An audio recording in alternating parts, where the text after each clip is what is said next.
Hello dear students, myself Ashish Kachadia, and today we discuss topic related to estimating, costing and valuation. Today's our topic is method of preparing approximate estimates. Okay મતલબ કે અંદાજીકરણની જે રીતો છે બનાવવા માટેની તેના વિશે આપણે જોશું. તો ફર્સ્ટ ઓફ ઓલ આપણે જોઈએ કે આપણે આ વિડીયો લેક્ચરની અંદર કયા કયા ટોપિક્સ જોવાના છે. તો એક જ ટોપિક આપણે આ વિડીયો લેક્ચરની અંદર જોશું, તે છે methods of preparing approximate estimate. તો મેથડ્સ ઓફ એપ્રોક્સિમેટ એસ્ટિમેટ કઈ કઈ છે, બરાબર? અંદાજિત એસ્ટિમેટ બનાવવા માટેની રીતો કઈ કઈ છે, તેમાં સર્વિસ યુનિટ મેથડ, પ્લિન્થ એરિયાની રીત, બરાબર, floor area method, carpet area method, percentage method, cubical content method, typical Bayes method, empirical equation of CBRI, approximate quantity method and cost comparison method નો સમાવેશ કરવામાં આવે છે. તો આપણે આગળ જોઈએ methods of preparing approximate estimate, એટલે કે અંદાજિત એસ્ટિમેટ બનાવવા માટેની રીતો કઈ કઈ છે. અંદાજિત એસ્ટિમેટ બનાવવા માટે કુલ 10 રીત છે. કઈ કઈ છે? તો સર્વિસ unit method, plinth area method, floor area method, carpet area method, percentage method, cubical contact method, typical Bayes method, imperial equation of CBRI method, approximate quantities method અને cost comparison method. આ 10 રીતે છે એ આપણે એપ્રોક્સિમેટ એસ્ટિમેટ છે એ બનાવી શકીએ છીએ.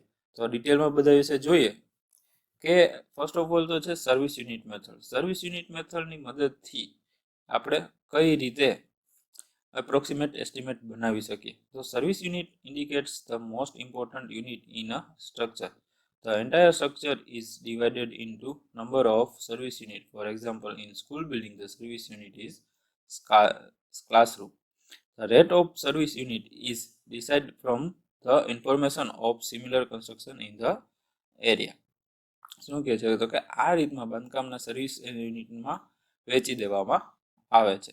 ત્યારબાદ સર્વિસ એકમોનો દર આ જ વિસ્તારના આવેલા તેના જ જેવા બાંધકામો પરથી નક્કી કરવામાં આવે છે અને એના ઉપરથી આપણે જે માહિતી મળી હોય એના ઉપરથી આપણે નક્કી કરીએ છીએ. મેથેમેટિકલી આપણે જોઈએ તો એપ્રોક્સિમેટ કોસ્ટ ઓફ સ્ટ્રક્ચર શું થશે? તો કે number of service unit in a structure into cost of service unit in a similar existing structure. એટલે કે બાંધકામની અંદાજિત કિંમત શું થાય છે? બાંધકામનો સર્વિસ યુનિટની સંખ્યા આ ગુણાકારમાં સર્વિસ યુનિટનો દર જે આજુબાજુના બિલ્ડિંગનો આવેલો હોય તે. ઓકે, નેક્સ્ટ આપણે જોઈએ કે અલગ અલગ બિલ્ડિંગ માટે અથવા તો અલગ અલગ બાંધકામ માટે સર્વિસ યુનિટ છે એ કેને લેવામાં આવે છે. તો પેલું જ છે સ્કૂલ અને કોલેજ, એના માટે ક્લાસરૂમ લેવામાં આવે છે. હોસ્પિટલ માટે સર્વિસ યુનિટ બેડ લેવામાં આવે છે. હોસ્ટેલ માટે સ્ટુડન્ટ, નંબર ઓફ સ્ટુડન્ટ છે એને સર્વિસ યુનિટ તરીકે લેવામાં આવે છે. હોટેલમાં રૂમને સર્વિસ યુનિટ તરીકે લેવામાં આવે છે. થિયેટર, સિનેમા અને સ્ટેડિયમ બંનેમાં સીટ્સને એટલે કે એક બેઠકને શું લેવામાં આવે છે? તો કે સર્વિસ યુનિટ તરીકે લેવામાં આવે છે. જેલની અંદર કોટડીની અંદર એટલે કે એક રૂમ, આનો રૂમ એક કેદીને જે આપણે પૂરવા માટેની જે જગ્યા રાખી હોય તેને આપણે કોટડી કહીએ, એની અંદર એને જેલની અંદર એને કોટડીને સર્વિસ યુનિટ લેવામાં આવે છે. સ્ટેબલ, બરાબર, સ્ટેબલ એટલે કે તબેલો, તબેલોની અંદર એનિમલ એટલે કે પશુ, જેટલા પશુ આપણે રાખીએ એને સર્વિસ યુનિટ કહેવામાં આવે છે. વોટર ટેન્ક છે, પાણીની ટાંકી, એના માટે સર્વિસ યુનિટ લીટર છે. ડેમ અથવા તો રિઝર્વિયર, બરાબર, મોટું જળાશય હોય, ડેમ હોય, બરાબર, એની અંદર આપણે સર્વિસ યુનિટ શું રાખશું? તો કે હેક્ટર મીટર તરીકે આપવામાં આવે છે. બરાબર. પછી વોટર સપ્લાય સિસ્ટમ એટલે કે પાણી પુરવઠાની યોજના જે છે એની અંદર શું છે ને સર્વિસ યુનિટ લેવામાં આવે છે? તો કે માણસ, બરાબર, એટલે કે કેટલા માણસોની માટે એ સિસ્ટમ બનાવવામાં આવે છે, બરાબર, એના પરથી એ વોટર સપ્લાય સિસ્ટમ છે એ તૈયાર થતી હોય. તે પછી રોડમાં કિલોમીટર, કેનાલની અંદર પણ કિલોમીટરને લેવામાં, બ્રિજમાં મીટરની અંદર અથવા તો ગાડાની લંબાઈનો મીટર જે છે એના વચારે છે એ સર્વિસ યુનિટ લેવામાં આવે છે. અને પાવર સ્ટેશન જે છે વીજળી મથક, એની અંદર કિલોવોટ છે એનો સર્વિસ યુનિટ છે એ ધારવામાં આવે છે. બરાબર. નેક્સ્ટ આપણે જોઈએ કે બીજા બાંધકામની માહિતી પરથી સર્વિસ યુનિટ નક્કી કરતી વખતે નીચેની બાબતોનું ધ્યાન રાખવું પડે છે. કઈ કઈ છે તો કે cost, change in cost of land એટલે કે જમીનની કિંમતમાં થયેલો ફેરફાર, change in price level of different material એટલે કે મટીરિયલ્સની કિંમતમાં થયેલા ફેરફાર પણ આપણે ધ્યાનમાં રાખવો પડે છે. Change in rate of labour એટલે કે મજૂરીના દરમાં જે ફેરફાર થયેલો હોય બરાબર એને પણ ખાસ આપણે ધ્યાન રાખવું પડે છે. અને change in specification of construction એટલે કે બંને બાંધકામોના સ્પેસિફિકેશનમાં જ્યારે તફાવત થયો હોય તો એને પણ આપણે ધ્યાનમાં લેવું પડે છે. હવે સર્વિસ યુનિટ એટલે કે કોઈ પણ સર્વિસ જે પણ બાંધકામનો સર્વિસ યુનિટ અને એક સર્વિસ યુનિટ બનાવવા પાછળનો ખર્ચ કેને કહેવામાં આવે છે એ રીતથી આપણે એપ્રોક્સિમેટ એસ્ટિમેટ બનાવીએ તો એને શું કહેવામાં આવે છે તો કે એને સર્વિસ યુનિટ મેથડ તરીકે ઓળખવામાં આવે છે. નેક્સ્ટ આપણે જોઈએ કે પ્લિન્થ એરિયા મેથડ. પહેલા તો પ્લિન્થ એરિયા કેને કહેવામાં આવે છે બરાબર. પ્લિન્થ એરિયા એટલે કે શું તો કે area of the building it a plinth level measured out to out wall of wall બરાબર. ફ્લોર લેવલે મકાનની બહારની દિવાલોના બહારના માપો દ્વારા આવરી લેવામાં આવતા ક્ષેત્રફળને શું કહેવામાં આવે છે પ્લિન્થ એરિયા કહેવામાં આવે છે બરાબર. પ્લિન્થ એરિયા છે એ કેમાં મપાય છે આપણે ચોરસ મીટરની અંદર માપવામાં આવે છે બરાબર. આ જ વિસ્તારમાં આવેલા તેના કરતાં તેવા જેવા જ મકાનની કિંમત પરથી 1 ચોરસ મીટરનો ભાવ છે એ આપણે નક્કી કરવામાં આવે છે. પ્લિન્થ એરિયા મેથડ છે બરાબર. એમાં કઈ કઈ વસ્તુઓનો સમાવેશ થઈ જાય છે તો કે દાદર વચ્ચેની જગ્યા જે સ્ટેરવેલ છે એનો આપણે સમાવેશ થઈ જાય છે. લિફ્ટ માટેના સ્ટાફ તેનો પણ સમાવેશ થઈ જાય છે.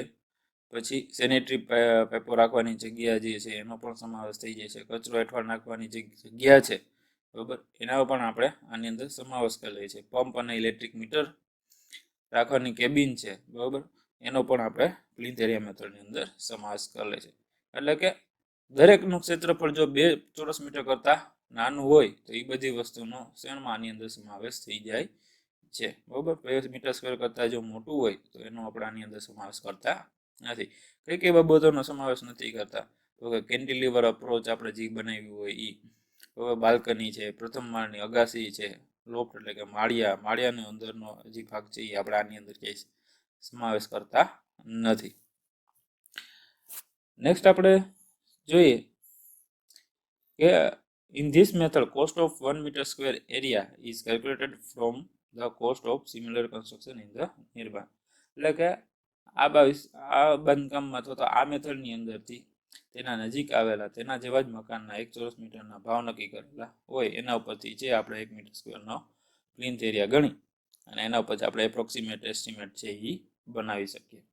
ઇક્વેશનની મદદથી જોઈએ તો કે estimated cost is equal to plinth area into rate of 1 metre square area. શું થાય તો કે અંદાજિત ખર્ચ બરાબર શું થશે તો કે મકાનનો પ્લિન્થ એરિયા ગુણાકારમાં 1 ચોરસ મીટરનો જે ભાવ રહેલો છે તે લેવામાં આવશે. એક્ઝામ્પલ આનું આપણે જોઈએ તો કે a building has a plinth area 200 meter square and the plinth area rate in the area is 3050 per meter square.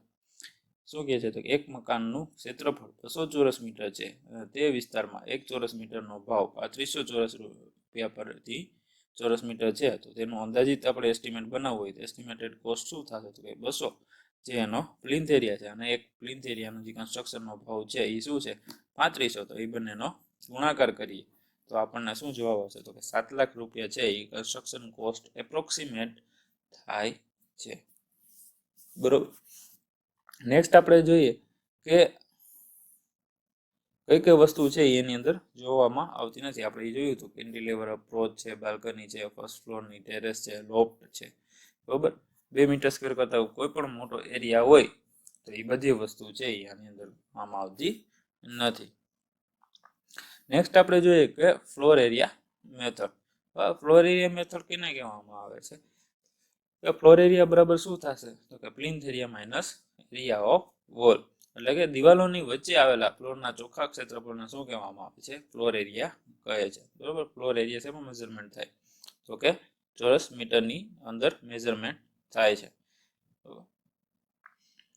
In this calculation of area of wall, the thickness of wall shall be inclusive of finishes and dudo if the height of such finish is more than 1 meter from the floor finish. એટલે કે આ ટાઈપ્સના આપણે ગણતરી કરીએ જ્યારે area of વોલની અંદર, તો wall શું ગણવામાં આવે છે, તો કે વોલની થિકનેસ, બરાબર, અને તેની હાઇટ. ડુડો એટલે કે શું કહેવામાં આવે, આપણે જે સ્કર્ટિંગ કરીએ તેને ડુડો કહીએ છીએ, બરાબર. એની પણ હાઇટ જો 1 મીટર કરતાં વધારે હોય તો તેને પણ આપણે કેલ્ક્યુલેશનમાં લેવું પડે છે, બરાબર. વોલનું આપણે જે એરિયા ફાઇન્ડ કરવો હોય ત્યાં શું કરવું પડે, તો કે વોલની થિકનેસ અને તેની હાઇટ બંનેનો ગુણાકાર કરીએ એટલે આપણને તેનો એરિયા મળી જાય.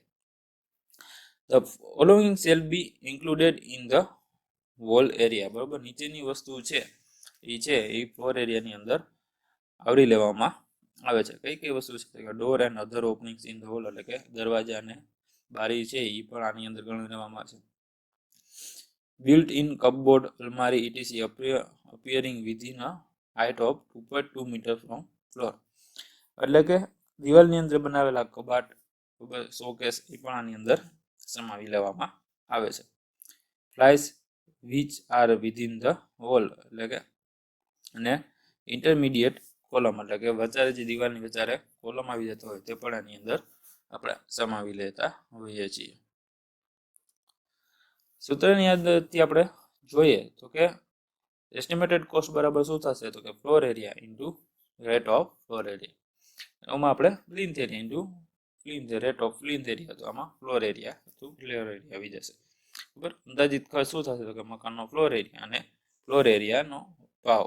હવે ધારો કે આપણે એક્ઝામ્પલ જોઈએ કે એક મકાનનો ફ્લોર એરિયા 100 ચોરસ મીટર સ્ક્વેર જેટલો છે અને તેનો ફ્લોર એરિયાનો રેટ છે એ 4000 રૂપિયા છે. તો એનો આપણે એસ્ટિમેટેડ કોસ્ટ કાઢવું હોય તો શું થશે, તો કે 100 ગુણાકારમાં 4000, તો 4 લાખ રૂપિયામાં છે એ આપણને કન્સ્ટ્રક્શન પૂરું થાય. એપ્રોક્સિમેટ આપણે આ વેલ્યુ આવે છે. નેક્સ્ટ આપણે જોઈએ કાર્પેટ એરિયા મેથડ, બરોબર. કાર્પેટ એરિયા મેથડમાં શું છે કે તો carpet area is the floor area less the area of the following portion, એટલે કે કાર્પેટ એરિયા મકાનનો શું છે, તો કે ખરેખર ઉપયોગી ભાગ છે, બરોબર. અને મકાનના ફ્લોર એરિયામાંથી જે નીચેની વસ્તુ છે, નીચેના જે વિસ્તારો છે એ બાદ કરવાથી આપણને શું મળશે, તો કે કાર્પેટ એરિયા મળશે. એ કેના પ્રમાણે લેવામાં આવ્યું છે, તો કે IS 3861 જે કોડ છે એના ઉપરથી લેવામાં આવ્યું છે. કઈ કઈ વસ્તુ બાદ કરવાની છે, તો કે વરંડા, કોરિડોર, પેસેજ, બરાબર, entrance hall, porch, staircase, bathroom, WC water closets જે આપણે કહીએ છીએ, kitchen, pantry, store room, machine room for lift, બરાબર, શાફ્ટ ફોર સેનિટરી પાઇપ્સ વગેરે વસ્તુ છે એ એમાંથી બાદ કરી દો તમે, બરાબર, ફ્લોર એરિયામાંથી તમને કાર્પેટ એરિયા મળી જાય. નું ઇક્વેશન જોઈએ તો એસ્ટિમેટેડ કોસ્ટ બરાબર શું થશે, તો કે કાર્પેટ એરિયા ગુણાકારમાં રેટ ઓફ કાર્પેટ એરિયા, એટલે કે same plinth area method, floor area method અને કાર્પેટ એરિયા મેથડ આ ત્રણેયમાં સેમ રહેશે કે મકાનનો જે તે એરિયા એના ગુણાકારમાં જે તે એરિયાનો રેટ, એટલે કે કાર્પેટ એરિયાનું જોઈએ તો શું થાય, તો કે એસ્ટિમેટેડ કોસ્ટ બરાબર શું થાય, carpet area into rate of carpet area. Next આપણે જોઈએ કે પર્સન્ટેજ મેથડ, એટલે કે ટકાવારીની રીત, બરાબર. તો in this method the cost of water supply, drainage, electrification etc ancillary works is estimated as some percentage of the total construction cost of building. આ રીતમાં પાણી પુરવઠો, ગટર, વીજળી લાઈનના કામો છે, બરાબર, એ બધા કામો માટે થતો ખર્ચ છે મકાનના બાંધકામમાંથી કિંમતમાંથી અમુક ટકા છે એ લઈ લેવામાં આવે છે, બરાબર. અમુક ટકા અંદાજી લેવામાં આવે છે, એનું કાંઈ પહેલેથી નક્કી હોતું નથી કે એમાં કેટલો ખર્ચ થશે. તો અલગ અલગ 3 આઇટમ આપણને આપેલી છે કે વોટર સપ્લાય, ડ્રેનેજ અને ઇલેક્ટ્રિકલ ઇન્સ્ટોલેશન માટે કેટલો ખર્ચ થશે, એનો કેટલા પર્સન્ટેજ આપણે લઈએ છીએ, તો કે વોટર સપ્લાય જે છે, બરાબર, પાણી પુરવઠા માટે આપણે 4% છે બાંધકામના ખર્ચની કિંમત છે એ એપ્રોક્સિમેટ એઝ્યુમ કરીએ છીએ. ડ્રેનેજ છે, ડ્રેનેજ એટલે કે ગટર વ્યવસ્થા, બરાબર, ગટર વ્યવસ્થા માટે આપણે બીજા 4% છે એ એપ્રોક્સિમેટ કોસ્ટ છે એ ટોટલ કન્સ્ટ્રક્શન કોસ્ટની લઈએ છીએ. અને ઇલેક્ટ્રિકલ ઇન્સ્ટોલેશન માટે 5 થી 8% જેટલી ટોટલ કોસ્ટના પર્સન્ટેજ આપણે લઈએ છીએ, બરાબર. નેક્સ્ટ આપણે જોઈએ કે ક્યુબિકલ content method. બરોબર, cubical content method એટલે કે ઘન માપની રીત. In this method the cost per meter cube is used as a base for finding out the approximate cost of proposed building. આ રીતમાં પ્રથમ બાંધકામનો પ્લિન્થ એરિયા ગણી કાઢવામાં આવે છે અને પ્લિન્થ એરિયાને મકાનની ઊંચાઈ વડે ગુણી અને તેને શું કરવામાં આવે છે તો કે મકાનનું કુલ ઘનફળ ગોતવામાં આવે છે. બરાબર. While calculating the height of building, the depth below plinth is not considered. If the roof is sloping, the average height is taken. ઊંચાઈ ગણતી વખતે પ્લિન્થ એરિયાના નીચેનો ભાગ જે છે એટલે કે આપણો જે ફાઉન્ડેશન છે એ ક્યાંય ગણવામાં આવતું નથી. અને જો આપણની છત છે એટલે કે જો પતરાવાળો ભાગ હોય એટલે કે છાપરું હોય તો તે શું હોય સ્લોપી હોય એટલે કે ઢળતું હોય તો તેનો છે એ આપણે શું કરવાનું આવે સરેરાશ ઊંચાઈ ગણી અને તેને લેવામાં આવે છે.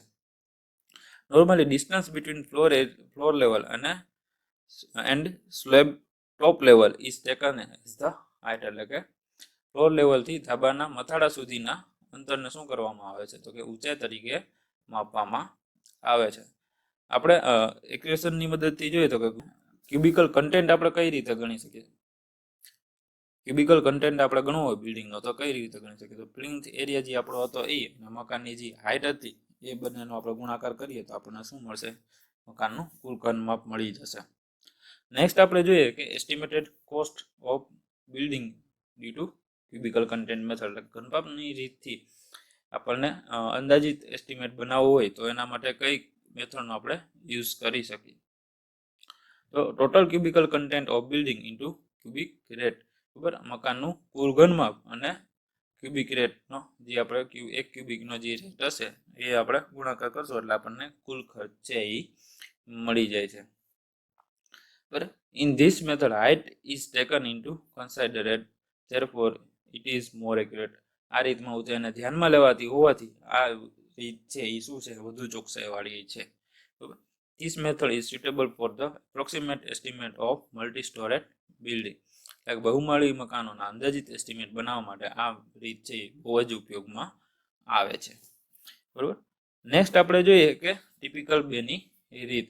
બરાબર, ટિપિકલ બેની રીત છે એ શું છે તો કે this method is useful in case of the building which have several similar base. પહેલા તો બેઝ કેને કહેવામાં આવે છે તો કે બે થાંભલા અથવા તો બે દિવાલના મધ્ય બિંદુઓ વચ્ચેના બાંધકામને શું કહેવામાં આવે છે બેઝ કહેવામાં. એટલે કે ધારો કે બે કોલમ એક સરખું આખું બાંધકામ હોય અને એમાં વચ્ચે દિવાલ આવતી હોય અથવા તો આપણે એવું જોઈએ કે માર્કેટિંગ યાર્ડમાં આપણે ગયા હોય તો જે એક શેડ બનાવેલામાં શું હોય તો કે વચ્ચે કોલમ્સ આવેલા હોય. બરાબર, તો એ બે કોલમના મધ્ય બિંદુ વચ્ચેના અંતરને શું કહેવામાં આવે છે એક બે તરીકે ઓળખવામાં આવે છે. એવા બેનો બધાના એક બેનો ખર્ચો ગુણાકારમાં કેટલા બે છે એ બંને વસ્તુ આપણે મિક્સ કરીએ એટલે આપણને શું કરી મળી જાય તો કે એપ્રોક્સિમેટ એસ્ટિમેટ મળી જાય. આપણે જોઈ લઈએ આખી મેથડ કે this method is useful in case of building which have several similar bays. A bay is space from center to center of two successive columns. A typical interior bay is selected and its total cost is worked out. શું કહેવા માંગે છે કે police line છે, કારખાના, hospital, શાળા વગેરે જેવાના બાંધકામો છે એની અંદર થાંભલા કે દિવાલોની શું હોય છે એક કન્ટિન્યુઅસ લાઈન હોય છે. બરાબર, બે થાંભલા દિવાલના મધ્ય બિંદુઓ વચ્ચેના બાંધકામને શું કહેવામાં આવે છે બે કહેવામાં આવે છે. બાંધકામના બધા બે સરખા હોવાથી વચ્ચેના એક બે માટે બાંધકામનો ખર્ચ ગણી કરવામાં આવે છે. ઇક્વેશન ઉપરથી આપણે જોઈએ તો કે એસ્ટિમેટેડ કોસ્ટ શું થશે તો કે number of base into cost of one base. એટલે કે જેટલા આપણે બે બનાવવાના હશે તે એના ગુણાકારમાં એક બે માટે કેટલો ખર્ચ થશે તે વસ્તુ છે એ ગણી કાઢવામાં આવે છે. બરાબર, following points are to be noted. Necessary correction should be made for end base due to the end walls. એટલે કે જે બંને છેડાના બેઝ હોય એના માટે આપણે શું કરવું પડે છે તો કે એક કોલમ છે એ એડ કરવો પડે. શું કામ તો કે બંને છેડાના આપણે મધ્ય બિંદુથી મધ્ય બિંદુ લીધું છે એટલે બંને છેડા માટે શું થશે તો કે એ આપણે વધી જશે નાખવું પડશે. નેક્સ્ટ છે empirical equation of CBRI method. CBRI ના ઇમ્પિરિયલ સૂત્રના મદદથી. બરાબર, આપણે કઈ રીત છે The quantities of material and labor required for a particular residential building can be worked out with the help of certain empirical equation developed by CBRI. બરાબર, પહેલા તો CBRI છે શું?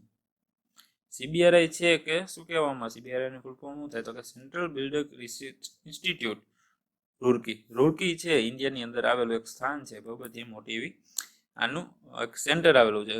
સેન્ટરનું ફૂલ ફોર્મ શું થાય? તો કે central building research institute Roorkee, બરાબર, રૂરકી પર આવેલું એક ઇન્સ્ટિટ્યૂટ છે. The plinth area of an ordinary residential building varies from 30 meter square to 300 meter square, and these equations are derived from study of various residential building having a different shape. The equations are for single story structure and excluding services.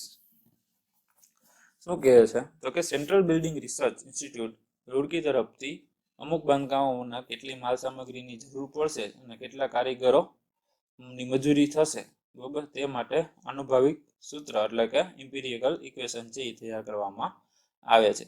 આ સમીકરણ છે એ 30 metre સ્ક્વેરથી 300 metre સ્ક્વેરના plinth એરિયાના ધરાવતા માળ વચ્ચે નક્કી કરવામાં આવેલા છે. નેક્સ્ટ આપણે જોઈએ કે to the cost obtained by this equation is 2.50 to 5% should be added for water charge, scaffolding, shuttering and shutters, and a further addition of 15% for contractors' profit to get the approximate cost of the residential building. તો કે આ સમીકરણ જે છે એની અંદર આપણે 2.5 થી 5% જેટલું બધી વસ્તુ એટલે કે વોટર સપ્લાય, ગટર વ્યવસ્થા માટે, ઇલેક્ટ્રિક વાયરિંગ માટે, કોન્ટ્રાક્ટરનો નફો બધું વગેરે છે એ ઉમેરવું પડે છે, બરાબર, જેનાથી શું થાય? તો કે આપણે એપ્રોક્સિમેટ આપણો જે અંદાજિત ખર્ચ છે ત્યાં સુધી આપણે પહોંચી શકીએ. બરાબર, ફોલોઇંગ આર ધ સચ ઇક્વેશન એટલે કે અલગ અલગ વસ્તુ માટે છે એ નીચેના ઇક્વેશન આપેલા છે, બરાબર. તો એ બરાબર શું લેવાનું આવશે અહીંયા? તો કે plinth area of building in metres, એટલે કે મકાનનો પ્લિન્થ એરિયા છે એ આપણે એ બરાબર લેશું. તો કે કોઈ પણ મકાનમાં સિમેન્ટ કેટલી જોશે ટનમાં, તેના માટે ઇક્વેશન શું છે? તો કે 0.153 a પ્લસ 0.57 આ ઇક્વેશન રહેલું છે. પછી રેતી કેટલી જોશે ઘન મીટરમાં? તો ઘન મીટરમાં રેતી જોશે 0.47 a માઇનસ 7 જેટલી. એગ્રીગેટ એટલે કે કોર્સ એગ્રીગેટ છે એ ઘન મીટરમાં કેટલા જોશે? આપણે કપચી જેને કહીએ છીએ તે. તો કે 0.15 a પ્લસ 1.5 એટલે કે 0.145 ગુણાકારમાં a પ્લસ 0.5 જેટલા એગ્રીગેટ જશે. એ છે એ પ્લિન્થ એરિયા તરીકે આપણે પ્લિન્થ એરિયાની જે વેલ્યુ આપણને આપી હોય એ ત્યાં આપણે મૂકવાની આવશે. બ્રિક્સ ઇન નોસ એટલે કે નંબર ઓફ બ્રિક્સ કેટલા જોશે ઈંટોની સંખ્યા, બરાબર, તેના માટે આપણને ઇક્વેશન આપ્યું છે 226 a પ્લસ 6680 એટલે કે 226 ઇન્ટુ ગુણાકારમાં a વત્તા 6680. સ્ટીલ ઇન ક્વિન્ટલ એટલે કે સ્ટીલનો વજન છે એ ક્વિન્ટલમાં આપ્યા છે. તો સ્ટીલનો વજન શું લેવામાં આવે છે? તો કે 0.213 ઇન્ટુ a માઇનસ 3.14 એટલે કે 0.213 ગુણાકારમાં a માઇનસ 303.14 છે એ લેવામાં આવે છે. મેસન ઇન નોસ એટલે કે કડિયાની સંખ્યા છે એ કઈ રીતે મેઝર કરવામાં આવે છે? તો કે 1.335 ઇન્ટુ a પ્લસ 28 એટલે કે 1.335 ગુણાકારમાં a માઇનસ પ્લસ 28 જેટલી લેવામાં આવે છે. મજદૂરી નોસ એટલે કે મજદૂરની સંખ્યા છે એ કઈ રીતે મેઝર કરવામાં આવે છે? તો કે 4.766 ઇન્ટુ a માઇનસ 32 એટલે કે 4.766 ગુણાકારમાં a માઇનસ 32 જેટલી છે એ મજદૂરોની સંખ્યા છે ગણવા માટેનું ઇક્વેશન છે. અલગ અલગ ક્વોન્ટિટીઝ ગોઠવવા માટેના જે આપણને ઇક્વેશન આપ્યા હતા કયા કયા હતા? તો સિમેન્ટ માટે હતું, રેતી માટે, એગ્રીગેટ માટે, બ્રિક માટે, સ્ટીલ માટે, કડિયા માટે અને મજૂર માટે. એટલા માટે આપણને છે અલગ અલગ ઇક્વેશન આપેલા હતા.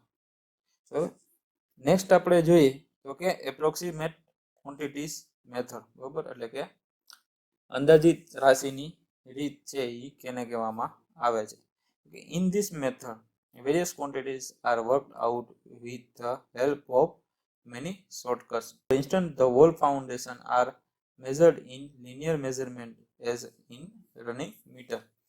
એટલે કે આ રીતમાં છે એ સૂચિત મકાનના પ્લાન અને આડછેદના નકશા પરથી જુદી જુદી છે એ આઈટમોની રાશિ છે એ ફટાફટ ગણી લેવામાં આવે છે, બરાબર. અને આ આઈટમોની રાશિ છે તે રાશિના ભાવ પરથી મકાનનો અંદાજિત ખર્ચ છે એ આપણને મળી જાય છે. એટલે ફટાફટ આપણે આની અંદર જો ગણતરી કરવા માટે શું કરવામાં આવે છે તો કે ફાઉન્ડેશન છે જે એકચ્યુઅલ આપણે શેમાં મેઝર કરીએ છીએ મીટર્સ ક્યુબની અંદર, જ્યારે એને શેમાં માપી લેવામાં આવે છે કે રનિંગ મીટરની અંદર મેઝર કરી લેવામાં આવે છે.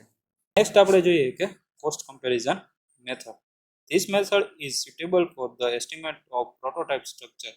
For example, when prototype staff quarter or railway station etc. are required to be estimated approximately, then the estimate for such prototype works are prepared by comparing the previous cost with the present market rate, normally by increasing the past cost on percentage basis. શું કહે છે તો કે આ રીતની અંદર મકાન આપણે બનાવવાનું છે એના જેવું જ જે મકાન આગળ બનેલું હોય તેની કિંમતમાં અત્યારના ભાવોને ધ્યાનમાં રાખી અને ફેરફાર કરવાથી હાલની અંદાજિત કિંમત મળે છે. મોસ્ટ ઓફ છે આપણે આમાં એપ્રોક્સિમેટ છે એ પર્સન્ટેજ વાઇઝ જે રેટમાં ભાવનો વધારો, જે રેટમાં વધારો થયો હોય, ભાવની અંદર જે વધારો થયો હોય એ આપણે શેની અંદર લઈએ છીએ તો કે પર્સન્ટેજની અંદર માપી અને એને આગળ યુઝ કરીએ છીએ. Such an estimate can be prepared quickly even during meetings. એટલે કે આ ટાઈપ્સના એસ્ટિમેટ છે એ મીટિંગની અંદર ફટાફટ પણ તૈયાર કરી શકાય છે. But expert knowledge is necessary two estimate the present cost of construction two compare the previous record. એટલે કે આના માટે સારું એવું અનુભવ હોવો જરૂરી છે. શું કામ તો કે અત્યારનો જે કોસ્ટ અને જે જૂની કિંમત છે બરાબર એ બંને વચ્ચેનો તફાવત છે એ આપણને ખબર હોવો જોઈએ. તો ફટાફટ આપણે બધી જ મેથડનો ઓવરવ્યૂ જોઈ જઈએ કે શું કહે છે બધી જ મેથડ. જેમાંથી ફર્સ્ટ હતી સર્વિસ યુનિટ મેથડ, બરાબર. સર્વિસ યુનિટ મેથડમાં શું હતું કે આ રીત બાંધકામના સર્વિસના એકમોમાં વેચી દેવામાં આવે છે. ત્યારબાદ શું કરવામાં આવે છે તો કે સર્વિસ એકમનો દર છે એ આ જ વિસ્તારના આવેલા તેવા જ બાંધકામના માહિતી પરથી નક્કી કરી અને યુનિટ ઓફ સર્વિસ યુનિટની જે સંખ્યા હતી એની સાથે આપણે ગુણી દઈએ એટલે આપણને સર્વિસ યુનિટ દ્વારા આપણને બાંધકામની જે અંદાજિત કિંમત હતી તે મળી જાય. કારણ કે અલગ અલગ પ્રકારના સર્વિસ યુનિટ છે ને કયા કયા હતા તો કે શાળા કોલેજ માટે વર્ગખંડ, હોસ્પિટલ માટે પથારી, છાત્રાલય માટે વિદ્યાર્થી, હોટલ માટે ખંડ, થિયેટર માટે બેઠક, સ્ટેડિયમ માટે બેઠક, જેલ માટે કોટડી, તબેલા માટે પશુ, પાણીની ટાંકી માટે લીટર, મોટું જળાશય કે ડેમ હોય તો એના માટે હેક્ટર મીટર, પાણી પુરવઠા યોજના માટે માણસ, રસ્તો હોય તો કિલોમીટર, નહેર હોય એને કિલોમીટર, પુલ માટે મીટર અને વીજળી મથક હોય એને કિલોવોટની અંદર આપણે મેઝર કરતા હતા. તે પછી હતી plinth area method. Plinth area method છે ને કહેવામાં આવે કે પ્લિન્થ દ્વારા જે આવરી લેવાયેલો ભાગ હોય બરોબર એને આપણે પ્લિન્થ એરિયા કહીએ અને એ પ્લિન્થ એરિયા ગુણાકારમાં 1 ચોરસ મીટરનો ભાવ કરીએ એટલે આપણને અંદાજિત ખર્ચ મળી જતો હતો.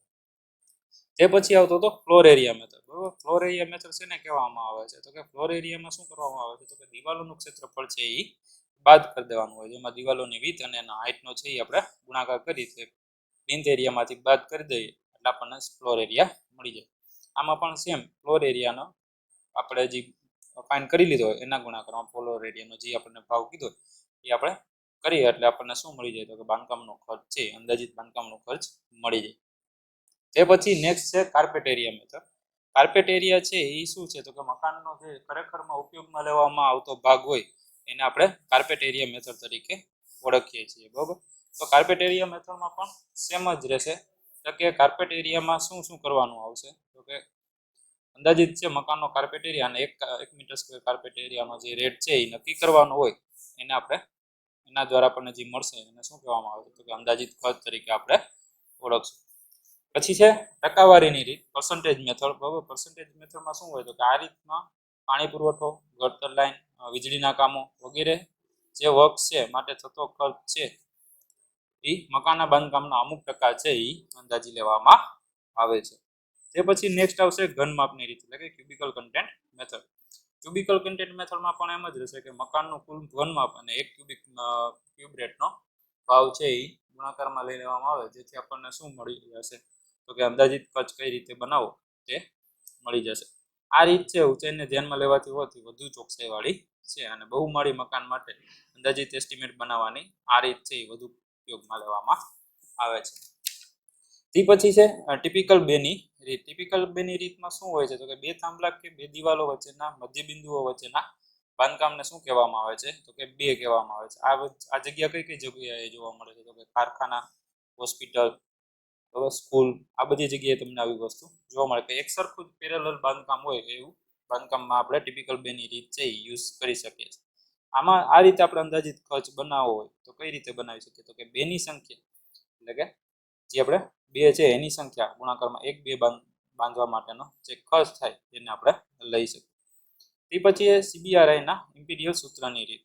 બરાબર, ઇમ્પિરિયલ સીબીઆરઆઈ પહેલા તો શું છે? સીબીઆરઆઈ છે એ સેન્ટ્રલ બિલ્ડિંગ રિસર્ચ ઇન્સ્ટિટ્યૂટ રૂરકીમાં આવેલું એક સંસ્થા છે, જેના દ્વારા છે એ બિલ્ડિંગના અલગ અલગ વસ્તુઓ છે એને ફાઇન્ડ કરવા માટે ઇક્વેશન બહાર પાડવામાં આવ્યા છે. બરોબર, તો એના ઇક્વેશનની મદદથી પણ આપણે આ વસ્તુ ગણી શકીએ. બરાબર, આ ઇક્વેશનની મદદથી આપણે 30 મીટર સ્ક્વેરથી લઈને 300 મીટર સ્ક્વેર સુધીના એરિયાના બાંધકામ ધરાવતા મકાનો માટે આપણે યુઝ કરી શકીએ છીએ.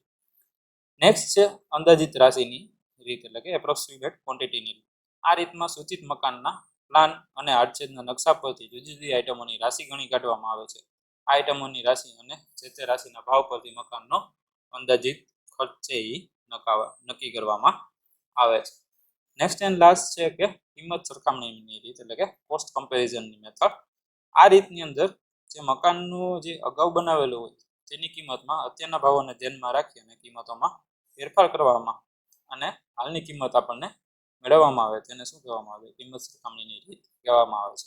આ રીત છે એ મોસ્ટ ઓફ આપણે ટેનામેન્ટ પ્રકારના જે મકાન છે એની અંદર આપણે યુઝ કરી શકીએ છીએ. Okay, thank you.